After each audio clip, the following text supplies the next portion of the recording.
नमस्कार. दुर्गे दुर्गठवारी powered by Rajshri lottery या नवरात्र विशेष कार्यक्रमात मी तेजल नागरे तुम्हा सर्वांचं स्वागत करते. कार्यक्रमाची सुरुवात करूयात देवीच्या उपासनेने अर्थात मुंबा देवीच्या आरतीने.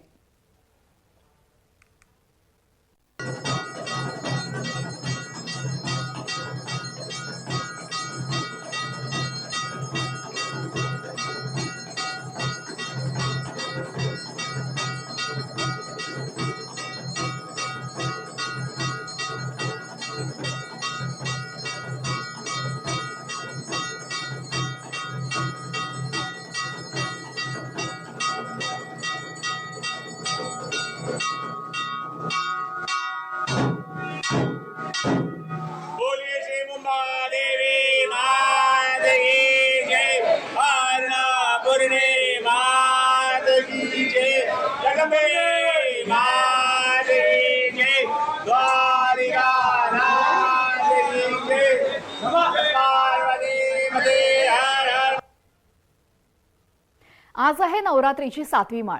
नवरात्रीच्या 7व्या माळेला माता कालरात्रीची पूजा करण्याची परंपरा आहे. कालरात्री ही देवी मातेच्या अनेक विनाशकारी रूपांपैकी एक मानली जाते. तर आज नवरात्रोत्सवात भाविकांचा उत्साह कसा होता पाहूयात. छत्रपती संभाजीनगर जिल्ह्यातील पैठण तालुक्यातील श्री क्षेत्र नांदूर येथील जागृत ग्रामदैवत श्री रेणुका देवीच्या शारदीय नवरात्रोत्सवास घटस्थापनेपासून प्रारंभ झाला. नवरात्रात देवीच्या दर्शनासाठी भाविक मोठ्या संख्येने येत असतात. एका आख्यायिकेप्रमाणे नांदर येथील वैद्य नित्यनेमाने श्री रेणुका देवीची दर्शनासाठी माहूरगडावर जात असत. पुढे ते वृद्ध झाल्यानं त्यांना तिथे जाणं शक्य होत नसे.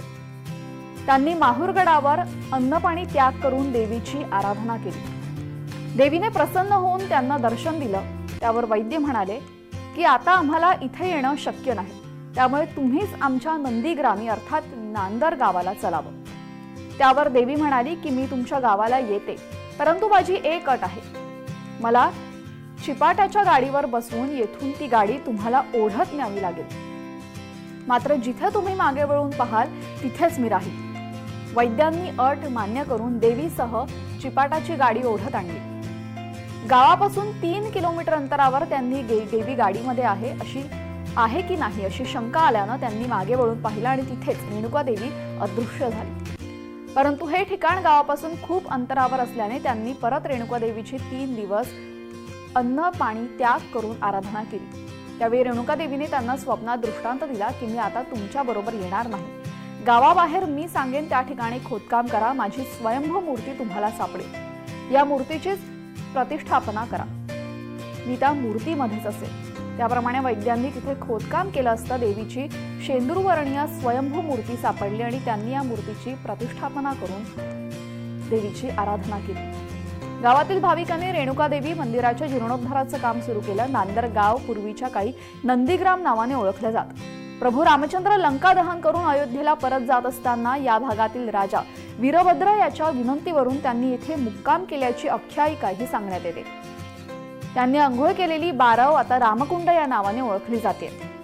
मुक्काम करून परत जात असताना प्रभू रामचंद्रांनी राजा वीरभद्र यास तुम्हाला काय हवं आहे ते माग असं सांगितलं. यावर वीरभद्र म्हणाले की तुमचे पावन चरण या भूमीला लागले हेच माझं भाग्य आहे, मला काही नको. यावर प्रभू रामचंद्रांनी सांगितले की मी ज्या नदीच्या पात्रात उभा आहे ते नदीपात्र यापुढे वीरभद्र नदी म्हणून ओळखले जाईल.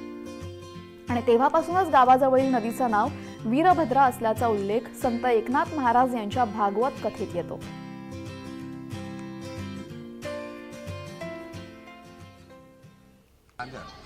रेणुका मातेच्या मंदिरामध्ये अनादी काळापासून ही घटस्थापनेची सुरुवात होते.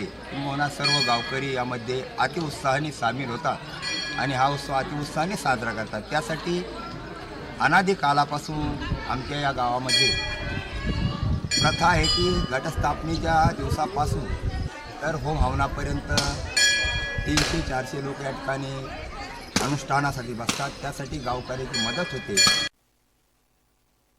बरेच दिवसापासून आणि माझे पंजोबा वगैरे माऊरला गेले होते. तिथून तांदळ आणला. तांदळ आणता त्यांना सांगितलं होतं की मागे पाहू नका, त्यांनी मागा पाळण्यामुळं ते इथंच प्रकट झाले देवी. तुमचं मूळ गाव हा नांदरच आहे. आम्ही कसाबगडला गेलो. भाविक इथे येतात, विशेषतः मुंबई, संभाजीनगर आणि इतर जे कोणी घडलेलं ते या नवरात्र महोत्सवात येतातही येतात आणि नवसाला पावणारी देवी अशी एक आख्यायिका आहे देवीची, त्यामुळे भक्तगण दिवसेंदिवस वाढतच आहे. सध्या सर्वत्र बघितलं तर महाराष्ट्रामध्ये नवरात्र जो आहे तो मोठ्या उत्साहामध्ये साजरा करण्यात आहे. याचमध्ये जर बघितलं आपण छत्रपती संभाजीनगरच्या नांदर येथील रेणुका मातेच्या उपपीठामध्ये आहे. या ठिकाणी जर बघितलं माझ्या पाठीमागे जे आहे ते नांदरचे रेणुका मातेचं जे आहे ते उपपेठ आहे. या ठिकाणी जर बघितलं तर नवरात्रामध्ये जे आहे ते भाविक जे आहे मोठ्या प्रमाणात दर्शनासाठी गर्दी करतात. त्याचबरोबर बघितलं तर महाराष्ट्रातून कानाकोपऱ्यातून जे भाविकगण आहे ते या ठिकाणी दर्शनासाठी येत आहे. त्या जर बघितलं जे परिसर आहे या परिसरामध्ये जे गर्दी दिसत आहे ते आहे ते भाविक जे आहे ते बाहेर गावून या ठिकाणी जे आहे घटी म्हणून या ठिकाणी बसलेले आहे. त्यामुळे जी परंपरा आहे ती शेकडो वर्षाची परंपरा या ठिकाणी चालू आहे. त्यामुळे जर बघितलं तर भाविक जे आहे ते लांब लांबून या ठिकाणी येऊन दर्शन आपलं नवस जे आहे पुरं करतात. कारण जी देवीची ओळख आहे ती आता नवसाला पावणारी देवी म्हणून ओळख आहे. त्यामुळे जर बघितलं तर अनेक ठिकाणून जे आहे ते भाविक दर्शनासाठी येत असल्याचे पाहावयास मिळत आहे. त्याचबरोबर जर पाहिलं तर जे भाविक येतात त्यांची देखील या ठिकाणी सुसुविधा या ठिकाणी व्यवस्थितरित्या केली असल्याचे पाहावयास मिळेल आहे. व्हिडिओ जर्नलिस्ट विजय चिडे, जय महाराष्ट्र, छत्रपती संभाजीनगर. ओम साई सिद्धी मित्रमंडळात देवी विराजमान झालीये. या मंडळाचं यंदा 33वं वर्ष असून यावर्षी देवी सिंहासनावर विराजमान झालीये. देवीसाठी आकर्षक आणि पर्यावरणपूरक सजावट करण्यात आली आहे. या देवीला विलेपार्लेची जगदंबा म्हणून ओळखतात. या मंडळातर्फे नवरात्रीमध्ये शालेय मुलांना शैक्षणिक वस्तू वाटप करतात, तसेच आरोग्य शिबिर आयोजित करतात. महिलांकडून रात्री देवीचं जागरण केलं जातं, तसेच रास गरबाही खेळला जातो.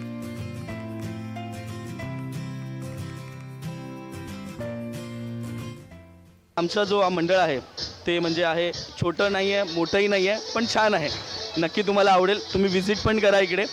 आणि आमचे 33वं वर्ष सुरुवात झाली होती एका छोट्याशा फोटोपासून आणि तिथून आज इथपर्यंत पोचलेले आहेत. आणि आमच्या इकडचं एक महत्त्वाचं म्हणजे असं आहे ना की आमच्या इकडे धर्मांना बंधनं नाही आहेत. सगळ्या जातीचे सर्व धर्माचे तुम्हाला इकडे लोक मिळतील. सर्वांसाठी महाभोग प्रसादही आयोजित केला जातो. दररोज गरब्याचे आयोजन केले जाते. गरब्यानंतर सुद्धा प्रत्येकाला प्रसाद असतो. शारदीय नवरात्र उत्सवात शनिवारी 7व्या माळेच्या दिवशी श्री तुळजाभवानी देवीची भवानी तलवार अलंकार महापूजा मांडण्यात आली. शनिवारी श्री तुळजाभवानीची नित्योपचार पूजा आणि अभिषेक तसेच पूजेनंतर भवानी तलवार आणि अलंकार महापूजा मांडण्यात आली. छत्रपती शिवाजी महाराज यांना धर्मरक्षणासाठी श्री तुळजाभवानी मातेने प्रसन्न होऊन आपल्या हाताने भवानी तलवार दिली, तसेच आशीर्वादही दिला. त्यामुळे या दिवशी श्रींना महालंकार घालण्यात येतात. छत्रपती शिवाजी महाराजांनी तुळजाभवानी माता ही भवानी तलवार देत आहे अशी अवतार पूजा मांडण्यात येते. 22 ऑक्टोबर रोजी श्री तुळजाभवानी देवीची महिषासूर मर्दिनीची अलंकार पूजा मांडण्यात येणार आहे.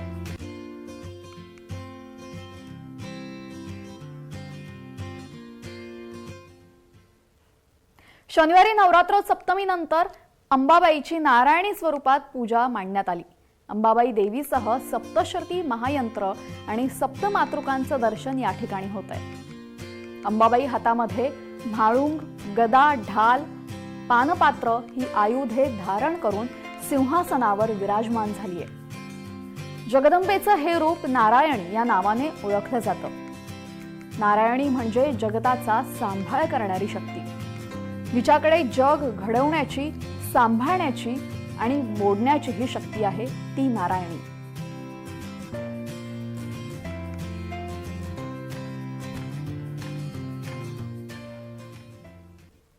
मनमाडच्या पांझण नदीवरील पुरातन अष्टभुजा मंदिरात नवरात्रोत्सवानिमित्त भाविक मोठ्या संख्येने आदिमाई चरणी लीन होत आहेत. धात्रक परिवाराने या मंदिराचा जीर्णोद्धार केला असून या मंदिरात पद्मावती मातेची देखील मूर्ती आहे. दोन्ही देवींची मुद्रा प्रसन्न असून नवरात्रीनिमित्त आकर्षक रोषणाईने मंदिर उजळून निघालंय. रोज सकाळी आणि संध्याकाळी हरिपाठ, भजन, महाआरती, महाप्रसाद असे धार्मिक कार्यक्रम बघायला मिळतात. महिला इथे 9 दिवस मोठ्या संख्येने ओटी भरतात, पूजा करतात. नवरात्रोत्सवात शेकडो भाविक सकाळ संध्याकाळ मंदिरात महाआरतीला आवर्जून हजेरी लावतात.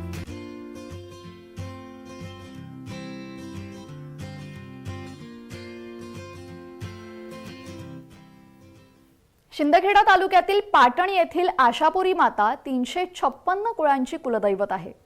नवरात्री निमित्ताने मंदिर प्रशासनातर्फे नवचंडी यज्ञाचं आयोजन करण्यात आलं. या ठिकाणी महाराष्ट्रासह गुजरात, मध्य प्रदेश इथून मोठ्या संख्येने भाविक दर्शनासाठी येत असतात. यंदा दुष्काळाची परिस्थिती असल्यामुळे चांगला पाऊस व्हावा असं साकडं आशापुरी मातेला भाविकांकडून घालण्यात आलं.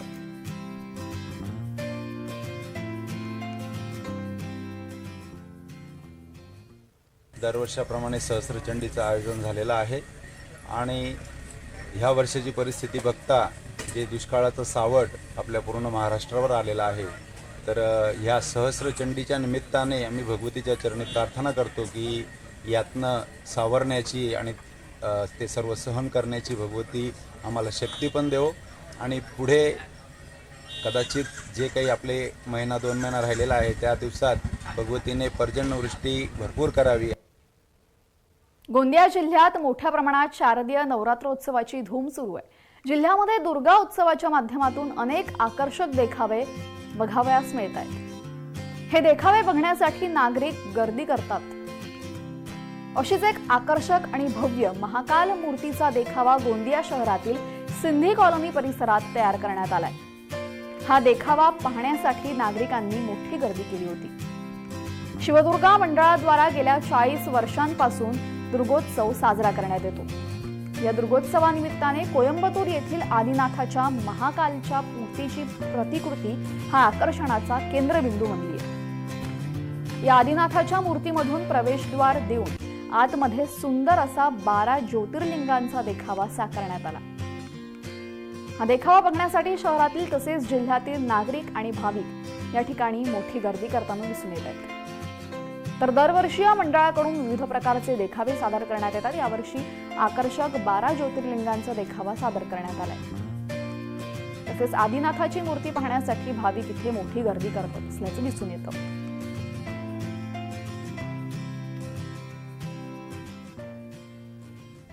हमने इस वर्ष कोयम्बटूर में स्थित योगी आदिनाथ की एक बहुत बड़ी 51 फुट की मूर्ति स्थापित की है, जिसके अंदर 12 ज्योतिर्लिंग है. और इस कार्यक्रम को और भव्य बनाने के लिए हमने आज दिनांक 19/10 को एक सहस्त्र धारा अभिषेक, जो कि 1008 धाराओं से और 1008 तत्वों से शिव जी को प्रसन्न किया जाएगा. नाशिक जिल्ह्यातील श्री संतोषी मातेचं सर्वात मोठं मंदिर हे येवला शहरात असून या मंदिरात सकाळी 7 आरत्या तसेच संध्याकाळी 11 आरत्या नित्यनेमाने करतात. नवरात्र काळात नाशिक जिल्ह्यासह महाराष्ट्राच्या कानाकोपऱ्यातून भाविक दर्शनास इथे गर्दी करतात. संध्याकाळच्या सुमारास 1008 दिवे प्रज्वलित करून नवरात्रोत्सव मंदिर समितीच्या वतीने साजरा करण्यात येतोय.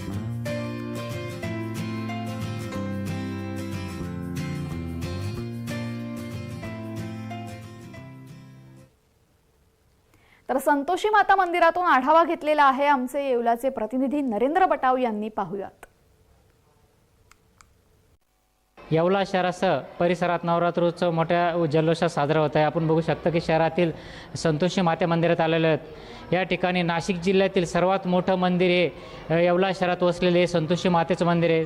आपण बघू शकता की येथे मोठ्या प्रमाणात महिला सकाळ संध्याकाळ दर्शनास येतात. नवरात्रात मोठे कार्यक्रम देखील या ठिकाणी संपन्न होत असतात. आपल्यासोबत याच मंदिरातील काही सेवेकरी काय सांगाल की कशा प्रकारे या मंदिराची स्थापना झाली? आमचे गुरुवर्य आदरणीय संतोषीमाई यांना संतोषी माताने दृष्टांत दिल्यानंतर त्यांचे गुरुवर्य श्री सहयोगी महाराज नागपूर यांच्या आशीर्वादाने 1986 साली या मंदिराची उभारणी करण्यात आली व नाशिक जिल्ह्यातलं सर्वात मोठं भव्य दिव्य असं हे संतोषी माता मंदिर आहे. काय सांगाल की कशा प्रकारे देवीची पूजा करण्यात येते? देवीची सकाळ संध्याकाळ सकाळी आईला स्नान घातले जाते. सकाळ संध्याकाळ आरती होती. सकाळी 7 आरत्या आणि संध्याकाळी 11 आरत्या नित्यनेमाने होत असतं. तसेच पौर्णिमेला हवन बी आईसाहेबांचं दर पौर्णिमेला होत असतं. आपल्यासोबत येथे काही महिला देखील आहे. काय सांगाल की तुम्ही कशा प्रकारे देवीची सेवा करता? आम्ही सकाळ संध्याकाळ सडा रांगोळी काढून 1008 दिवे रोज संध्याकाळी प्रज्वलित करतो आणि महाप्रसादाचा देखील कार्यक्रम असतो. एकूणच बघितलं तर नाशिक जिल्ह्यातील सर्वात मोठं हे संतोषी मातेचं मंदिर येवला शहरात वसलेलं असून मोठ्या उत्साहात नवरात्र उत्सव या ठिकाणी साजरा होत असतो. नरेंद्र बटाव, जय महाराष्ट्र न्यूज, येवला. नवरात्रोत्सवानिमित्ताने शिवप्रतिष्ठान हिंदुस्थानच्या वतीने येवला शहरामध्ये श्री दुर्गा माता दौंड आयोजित करण्यात आली. पहाटे 5:30 वाजेच्या सुमारास ही दौड काढण्यात येते. देवदेवतांचा जागर व्हावा, देश आणि धर्मासाठी प्रेरणा जागृत व्हावी यासाठी नारी शक्तीचं वर्चस्व वाढतं आणि या हेतूने संभाजी भिडे यांच्या मार्गदर्शनाखाली श्री दुर्गा माता दौड येवल्यातून काढण्यात येते.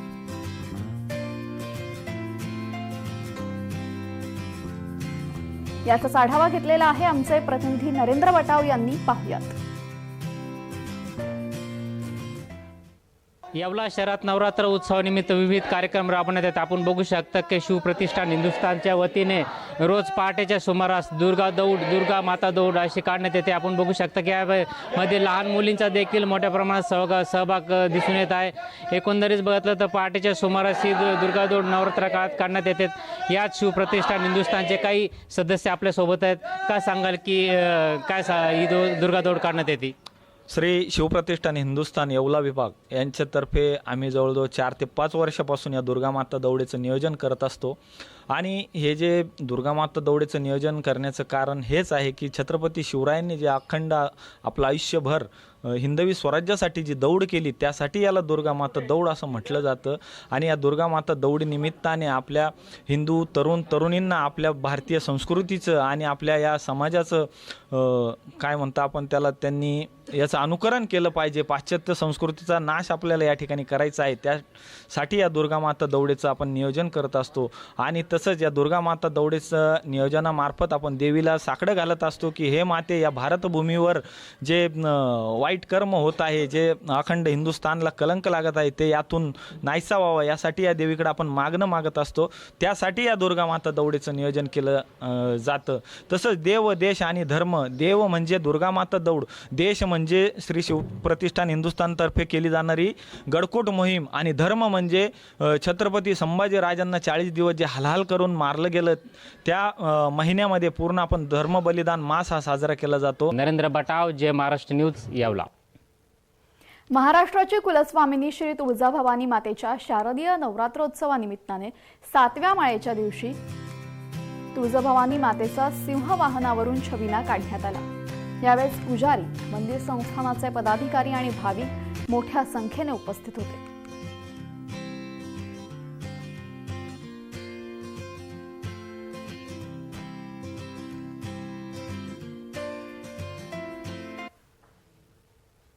दुर्गे दुर्गटवारी पावर्ड बाय राजश्री लॉटरी या नवरात्र विशेष कार्यक्रमात वेळ झालेली आहे इथेच थांबण्याची. सर्व प्रेक्षकांना जय महाराष्ट्र.